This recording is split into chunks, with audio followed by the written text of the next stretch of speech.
I do really love that different forms of media or art can sort of evoke different experiences. We're playing the Night Cage tonight, which is a sort of horror-themed board game where we're working together as we're trapped in a dark labyrinth with sort of limited vision as we're holding candles. We can only see the next space across as we sort of stumble through the dark looking for keys, trying to avoid monsters and work together. The reason we're playing this game is because my guests are making a horror movie. Please introduce yourself and please tell me about the project. Hi, I'm Lauren Simpson. I am an independent film producer. I'm also the president for Women in Film and Television in Victoria. Hi, I'm Robbie. I'm a director and a drag queen and a writer. And I'm not I'm a member of WIFT though. You should do that. Yeah, everybody should. Hi, I'm Annie. I'm also an independent producer and a drag queen. And a drag queen. No. No, I've seen the nails. Don't look at my nails. And I'm also a writer. Yeah. So tell me about the film that's in progress at the moment.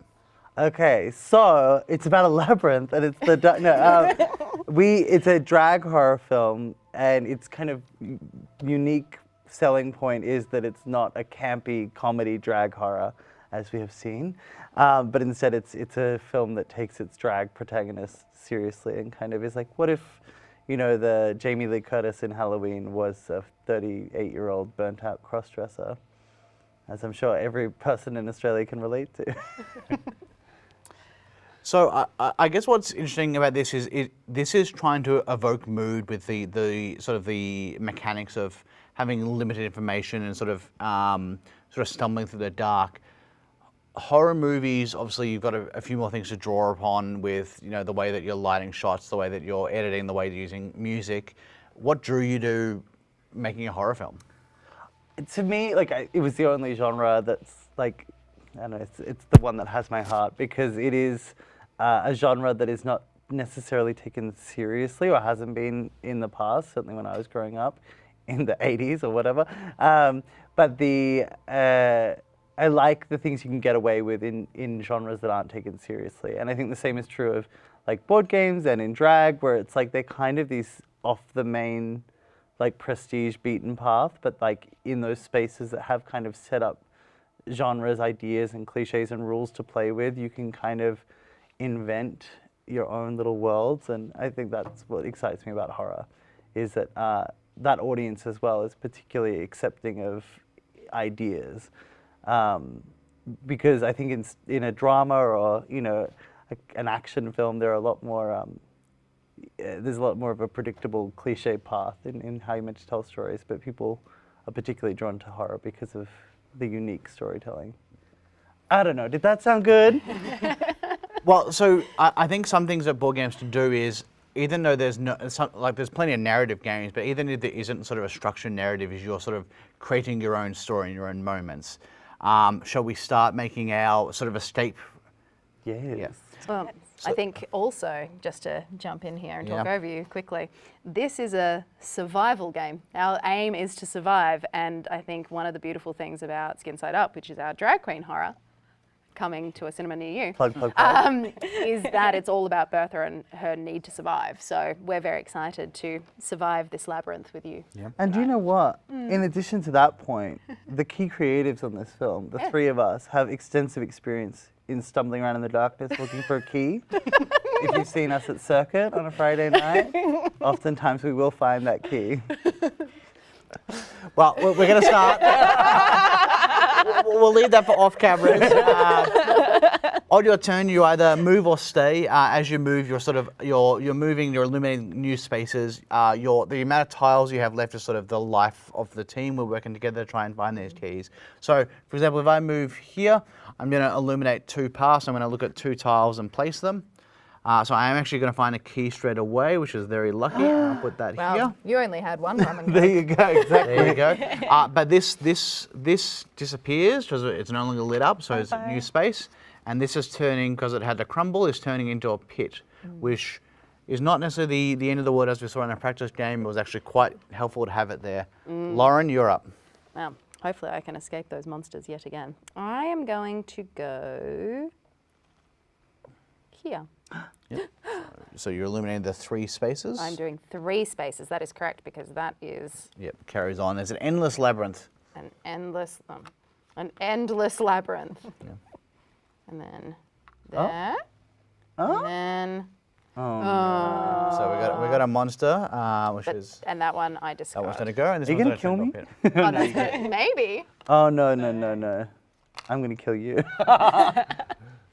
Oh, God. Monsters are making us turn on each other already. We're supposed to be working together. That will disappear. Yes, because if you get hit, your candle goes out, and you can only see the space you're on. You guys are following this, right? Okay. Yeah.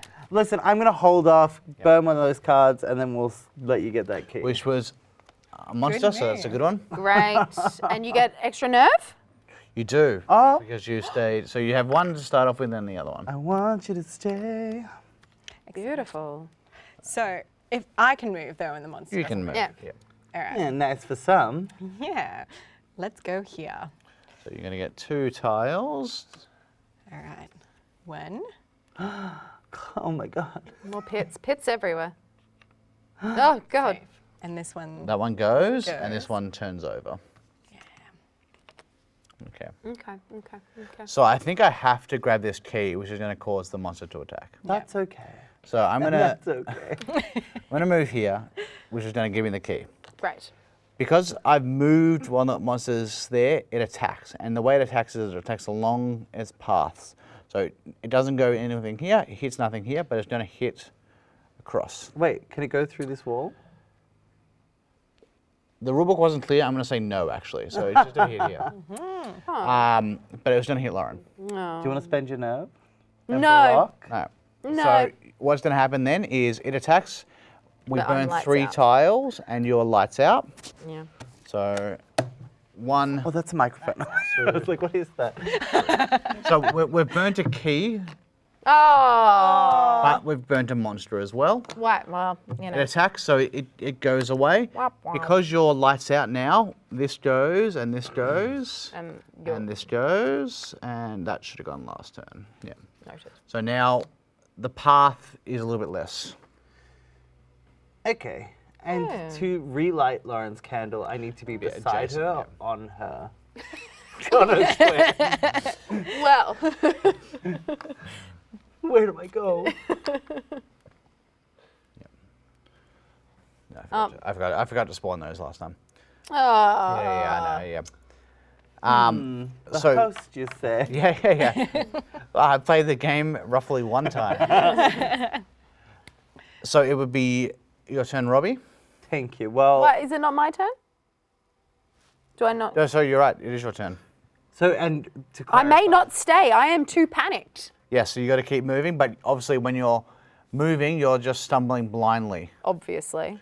You do know this one here because Robbie is eliminated, but otherwise, if you move there, you're just randomly flipping a tile and landing. on it. Yeah. And wait, so to get to Lauren to light her back up, Yep.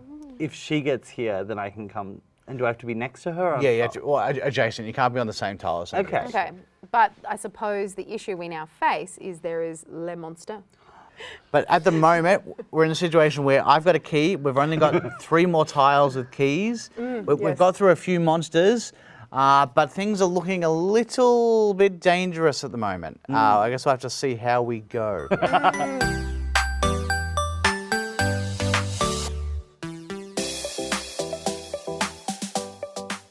So we're back trying to escape the labyrinth, but more important than that, I guess we've talked a little bit about sort of how different mediums are sort of trying to achieve sort of experiences, and you talked about what you sort of hope for the film. When you think movies and horror, what sort of key elements that you think you'll bring to your film? Like obviously, is there a certain hallmarks of the genre that you're sort of excited to present your take on?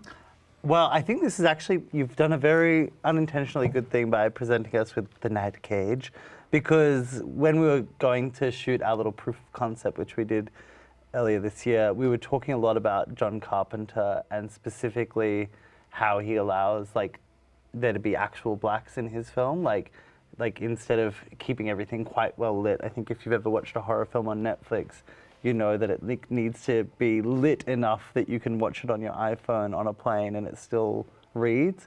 Whereas in like a classic Carpenter film, like In the Mouth of Madness or whatever, like there's just these like parts in the frame that completely disappear. They're just full pitch black. And we were really excited by that. We were like, let's get back to inky unknowables in the frame. Like you don't need all the information, because to me that's terrifying.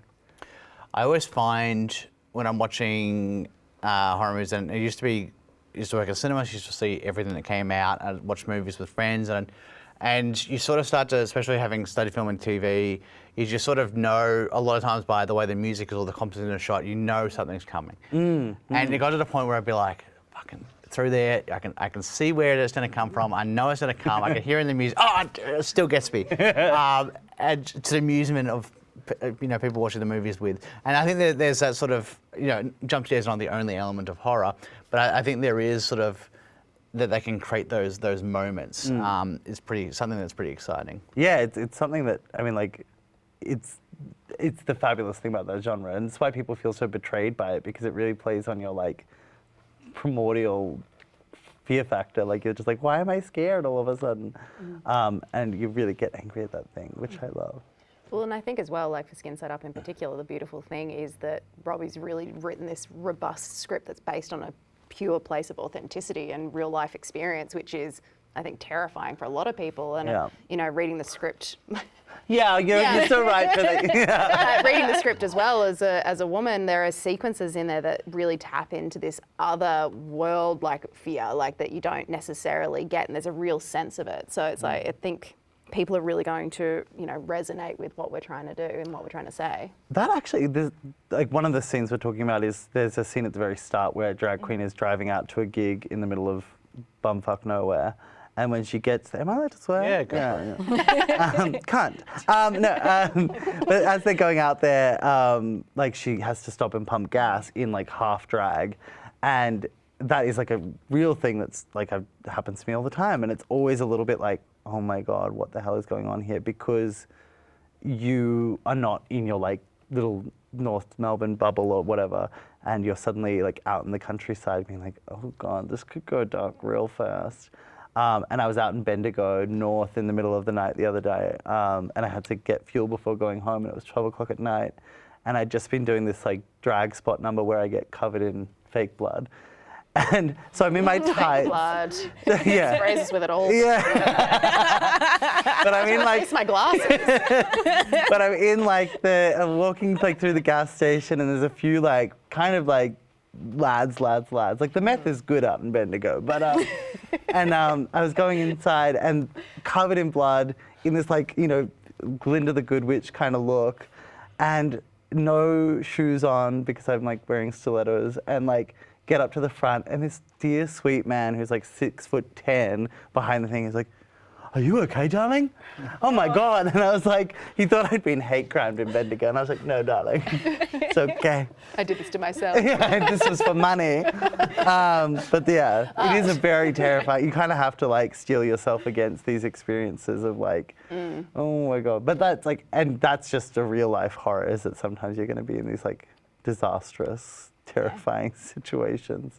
Is that something that was really important for you to sort of, as you were talking about, like that it's not unfortunately it's not an unusual experience for a lot of women, but is that something that you really wanted to bring to the screen?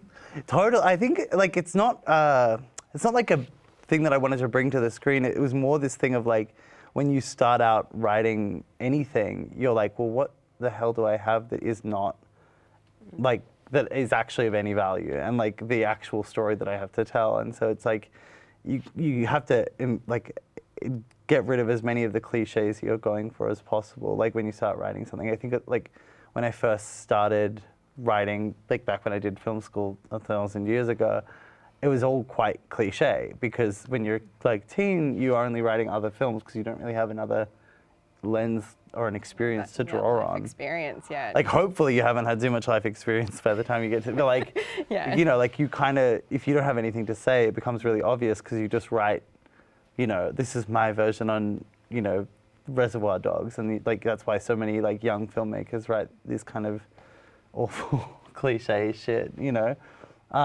Not saying that this won't be awful, but it will be awful in its own unique and special way. What a selling point. So, question to win. I know we need to go to a gate. we each need to have a key. But we each need to have a key. There needs to be 4 keys. But then why would we pass them to each other? Because if you're Holding like the gate. here and there's a key there, I could pass my key and then get to the other one. Understood. Yep. Okay, great. Yep. Love Or that. if there was 3 of us and one of us. Wait, yeah, and then one of us was holding the door open. Yeah, and you can't move. Understood. Great. Moving on. You guys get it. I get it. So it's my turn. Your turn. I obviously would like to get away from this monster because Oh, well. it's shocking. My name is Robbie. But the question is, which way do I want to go? So right? you reveal your next one. Okay, which is a crossroads. Oh, great movie. Should we talk about Crossroads instead?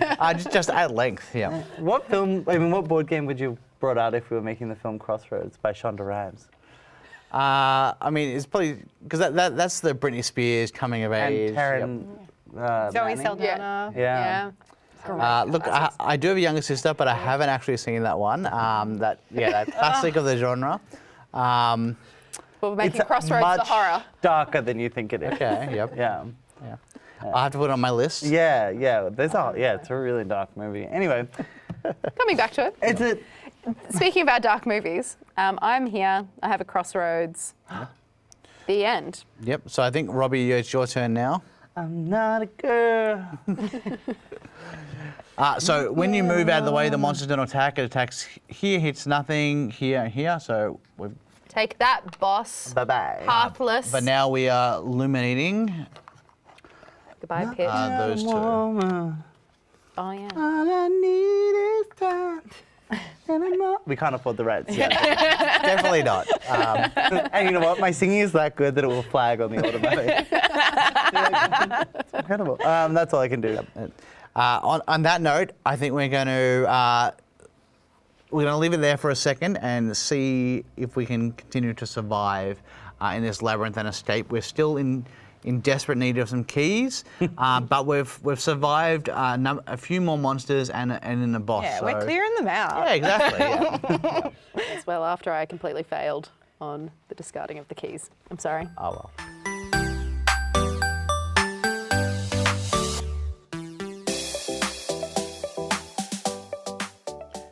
We're back with the Night Cage, and before we start your turn, Annie, can I ask, you talked about being a producer and a writer. You've obviously in this project you're producing with Lauren. Yeah. Does your skills as a writer, does that sort of mean that you're maybe more in tune in terms of what projects you're picking based on the scripts, or is there those skills come into play at all, or is it They two separate absolutely things? do, because I think, as a producer and a writer, I'm so in love with storytelling, and I feel like I definitely bring that brain to it, and I feel like it helps producing so much because I know what's so important to the story as well from that writer's perspective, and then it's like, okay, I'll do everything in my power as a producer to make those things happen because I know it's so pivotal. I think, and it's just, I feel like I've got it, my ADHD brain loves to wear 2 different hats at once, so do 2 different things, so I really think it blends in, but I write for mostly comedy and I'm doing a kids show at the moment, so it's a very different space, which is also like a really nice thing to be able to like put these 2 different parts of my life in different compartments. So we've got a bit of a merging story that we're sort of creating ourselves as we're trying to escape. You've got a bit of a path here. It's your turn. Where are you going? I don't think I've got many options. I can go left or right. So I'm going to backtrack and go left away from the monster beacon. You've got these 2 to put out. Wait, where is And now I'm gonna- Oh, there's another path. Yeah. Yeah. I feel like now I'm going to curse myself. Okay. 1, 2. So I guess that's sort of it is the thing is it as soon as you start, 'cause like we've all been sort of on film school where you can sort of make things, you borrow gear and you like we make a short film in a weekend and sometimes for better or worse. But then as soon as you start having to pay people, which people should be paid for their work, suddenly everything starts going up. And so I guess it's trying to get money for funding in Australia is obviously pretty hard. There's a famous story about Saw of they couldn't get a dollar, went overseas, and about 25 films later, they're still going. Is that, as producers, is that something that you're sort of very aware of, that it is a challenge? It's absolutely a challenge. Something that's really beautiful that's happened recently is that Screen Australia are actually changing all their guidelines, and they're doing this awesome new thing where essentially if you have a really great idea and you've got a really great concept and you know who your audience is, they're actually helping you get through the application process by giving films like a $500,000 grant without needing market attachment. And market attachment is one of the hardest elements to get, because ultimately getting market attachment involves going to the festivals and the markets and getting a sales agent or a distributor on board to give you a piece of paper that says that they want to distribute your film. And getting that when you're only at script stage is notoriously difficult. So Screen Australia are doing a lot at the moment to really try and bolster those emerging filmmakers and find fresh voices that possibly haven't been seen or heard before. So finding money in this industry is not easy in any way, shape or form, but it is about leaning on your community and leaning on the people that believe in the story that you're trying to tell, and anything is possible for any amount of money. You've just got to have enough tenacity and passion to do it. Do we have enough tenacity to find these? Yes. Yes. I managed to find a link. I can't remember whose turn it is. I feel illuminated after that answer. We're all illuminated to find the monsters. No, I think it might be Annie's. Yeah. Oh, my turn. Here we go. What Well, exciting thing is going to happen next? so Yep, here, and that goes. disappears, and you've got 2 more tiles. One. So 1 and 2. Right. Oh, More another corner. thrilling adventure. that way? Yeah. Yeah, because I can take us through here. Yep. Okay. I'm gonna. You just have managed to not find one monster this entire know. time. Also, no keys. So Yeah. I'm just going to put that out there too. Okay, so I found a key, and Of course I'm you gonna did. put, which is annoying because it's nothing- quite far away from everyone. So maybe I'm gonna go here, and go there to try and keep it accessible. I don't want to move off this spot here because I need to keep this illuminated. Otherwise, we will not find the remaining keys and be in trouble. Why don't you, will you give your key to someone else, your current key? But or they can grab this, whichever one works really. Maybe I'll work my way there. That's I hope that it's something good and not something terrible. Right, guys? Oh, does that go? That goes. yeah, that goes. That it. As will that one. And ooh, ooh, Diva. That's exciting. This is a huge moment for me. Yep. I We've got found 2 keys on the table. 2 keys on the table. All right. Well, shall I just move towards the key? Don't kill anyone. And Right, 2. key. All right. That one stays. Oh, Annie. Finally got one. Oh, it's just a whack. Annie. So does that have a? No, it didn't have a crumble. Yep. So it doesn't didn't? crumble. Okay. So that one goes. That goes. That goes. Yep. Well, Annie, you fucked it. Yep. We're Okay. Yep. Because it's But also. you still have one of these. Oh, yeah. Well, the issue is if you move from here and this attacks, it attacks me, and I go lights out, which means this goes. Yeah. So we might be in a bit of a holding pattern, But you're Yeah. going to have to stay. which burns stuff. So it's my turn now. I'm gonna have to stay. Yeah. So we burn it, and we Hope can't it's not a burn a key. key. If it's a key, we lose.